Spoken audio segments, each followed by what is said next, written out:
Well, hello there, y'all. Hope y'all are doing well and that this is coming to you guys clearly. I see my live stream is active and my microphone is active. So I am going to proceed in the hopes that the technical glitches I'm having on my end are not affecting you guys. So for this class, we are going to be focusing on poetry. I hope that you all enjoyed our last poetry session in which I read somebody else's poetry about poetry. And it got me thinking that poetry sometimes is really, really effective when it is condensed. And one of the things I love about poetry is that it doesn't require a lot of words to get a very, very powerful message across. And I have been experimenting with what I would consider as short form poetry in our classes thus far. Very brief poems that are, a couple of lines, maybe 5 lines at the most. So today I decided it might be interesting to look at the other side of that coin, which is long form poetry, of which I have enjoyed many poets who write a piece of poetry that is many lines. So today, the piece that I wanted to share with you guys is very, very close to home. It is a piece that is, in a lot of ways, is speaking about what we're all probably going through right now with, being cooped up and trying to stay out of the smoke and trying to keep our heads above water, so to speak. And so that's where I really drew my inspiration for my long form poetry. Now, long form doesn't mean that I filled up an entire page with words. It just means that I took a lot more space on the page than here. Let me flip through one of my old ones, that are a little bit shorter, just so you can get an idea of, the difference between, sorry, I know I have a good one in here. Here we go. Yeah. All right. So just the other week when we were doing poems, they would only take up about that much space on the page. And that's 1, 2, 3 poems on half a piece of paper.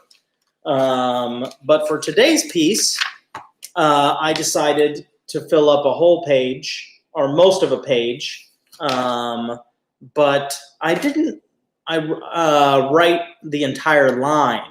And this is something I would like you all to think about in your long form poetry, which is where the line breaks is very important to figure out what kind of impact you're trying to have on which line, which phrase. Sometimes it can be very effective to write your line out all the way up to a very important phrase and then give your very important phrase a whole new line. So that's something that I would like you all to try to, keep in mind as you're trying to write a longer piece of poetry. So, like I said, for today, we are going to focus on long form, and I'm going to share this piece with you that I very much wrote about what I'm experiencing right now. And then I will go through line by line, as I typically have done, in order to help you get inside my head a bit and figure out what it is I'm doing and how I'm doing it. All right, so here we go. It's hard to keep moving in diffused light. while time trickles. Each flick of the second hand labored. Introspection as tired as last summer's big radio hit. Molasses made its way into the water, and you drank it. Caked in stasis. Now you can only wait. For shame. Inertia couldn't be more disappointed. The weight of stillness, an anchor already at rest, yet you breathe. Tides of air. Let them rise and sink, float or fly. Okay, so that is my long form poem today. It's very much inspired by the darkness that we were all making our way through yesterday. I'm sure that many of you had your moods changed, perhaps, by what we were all experiencing yesterday and today with all of this smoke and the kind of daunting, light. And that's where my inspiration really came from. So I will go through now line by line so that you guys can really get an idea of where I broke the lines up, because I think that that's really important for this piece. The first line is, it's hard to keep moving. And I feel that in more ways than physically moving. I feel, that's also a metaphor for one's ideas and activities in one's mind as well. The second line, in diffused light. Diffusion is a very, very old light principle that is used on theater stages around the world. And basically, it takes a very, very harsh light, and when you add a diffuser in front of it, it makes the light much more gentle on stage. It takes away the harsh edges and takes away some of the power of the light. But also, it doesn't light things up as clearly. And I was feeling through the diffused light yesterday and today that it was affecting my mood and the way that I perceived time. So my next line is, while time trickles. Because I feel like the passage of time has become a bit slower for myself. I think we're all ready for this to get wrapped up and get moving on back to our regular lives. And I hope that that is the case for all of us. The next line, each flick of the second hand, comma, labored. Okay, so the first part of this line, each flick of the second hand, and I'm talking about the second hand of a clock and the sort of and then I put comma labored, because I feel like that constant is even lagging a little bit or working a little bit harder. It's almost, I'm personifying the second hand of a clock right there and trying to say that it's working hard to work its way around. The next line, introspection as tired as last summer's big radio hit. I have found lots of time for introspection in these times, which I think is great use of all of our time. But you can't be introspective all of the time. And that's where I'm feeling like my own introspection, even though it has been very, very healthy for the most part, is a little bit worn out. I keep asking a lot of this introspection that I'm doing right now, and feels a little weary. So that's what I'm trying to get at with introspection as tired as last summer's big radio hit. I find that songs that get overplayed in the summertime often become very tired as well. So I'm trying to make an analogy there. The next line, molasses made its way into the water. Now, molasses is a syrupy kind of an agent that flows very, very slowly. And so here's my effort at trying to use some imagery of food and a liquid specifically that does not flow easily, and something that I drink every day and that all of our bodies need every day. So molasses made its way into water. And then the next line, and you drank. So here I'm talking about you, but I'm also talking about me. I'm talking about all of us with that pronoun you. And it's almost as if the water that pumps around in my body and keeps me active and keeps me moving quickly has been laced with an agent or a bit of liquid that does not move very quickly.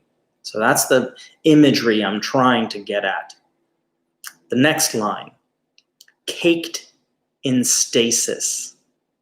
So now I'm trying to use what's called juxtaposition.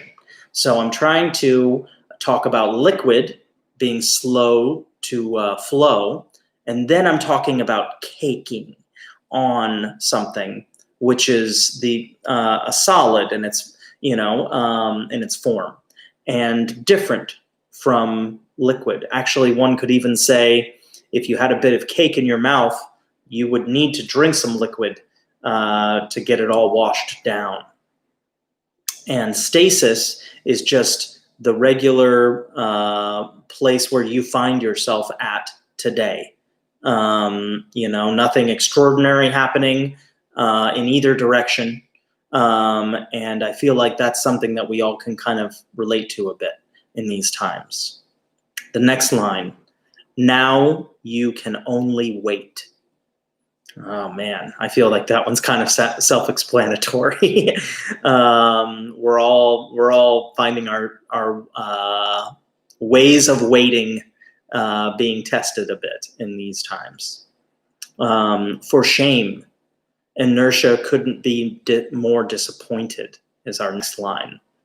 And I'm making a play on the phrase for shame. There's a very, very old way of using that phrase where you're kind of wagging your finger at someone. Why? For shame, you did such and such a thing that I wish you had done. And so I'm imagining that inertia is wagging her finger at me and saying, for shame, Zach, why aren't you staying active in these times? So there's a personification of inertia. The next line, the weight of stillness. That's an image that I'm not exactly sure where that came from. It just kind of came up in the flow of writing this piece. But it seemed important to linger on the idea of stillness being weighty and kind of weighing you down a bit. And the next line kind of explores that even more. An anchor already at rest. So that's where I feel like that weight is really, really hanging on to me right now. Now I break up my lines a lot more frequently to finish out this piece. Yet is its own line. You is its next own line. Breathe is its next own line. And the reason I broke that up in that way is in long form poetry, sometimes a line breakage can mean a pause. And that's what I'm really trying to get at. Yet you breathe. It's something that I've been thinking about a lot in the stillness. of all of this extra time that we find ourselves having, is that even in the stillness, when we feel like nothing is going on, perhaps, and we could be a little bit bummed out by that, I'm of the mind that there is something going on. You are still breathing. And that's a very, very important thing to maintain doing. And it's also what keeps us all running on a very, very simple level. The next line, tides of air. So now I'm bringing in the imagery of the anchor and the water and the liquid, and I'm blending that with the breath. So I'm trying to bring together these two images. This is what I love about poetry, you guys, is that you can come up with a phrase. I was not expecting to write the phrase tides of air, but it makes a lot of sense in this particular piece, I think. The next line, let them. The next line, rise and sink. This whole poem is about the ebb and flow, how I think a lot of us might be feeling, this desire to, man, I need to get out there and I need to keep, living my life. And yet we've all been asked, to take it easy and to watch out and to do less things than we normally do in our everyday lives. And that's where I'm trying to get at with the rise and sink. And then the final lines, all on their own line. Float or fly. Again, trying to talk about, some of us might feel like we're underwater a bit and we need to float up. And others of us might feel very grounded right now and we need to take flight. And so this is my piece today. Hoping that each of you finds the will and the strength to float or fly, whatever you need in these times. I hope you all are doing well. I hope this hasn't been too tough on you. And just want you to know I'm thinking of all of you guys. Thank you very much for joining me today on our poetry lesson, and there will be more next week. All right. Talk to you guys soon.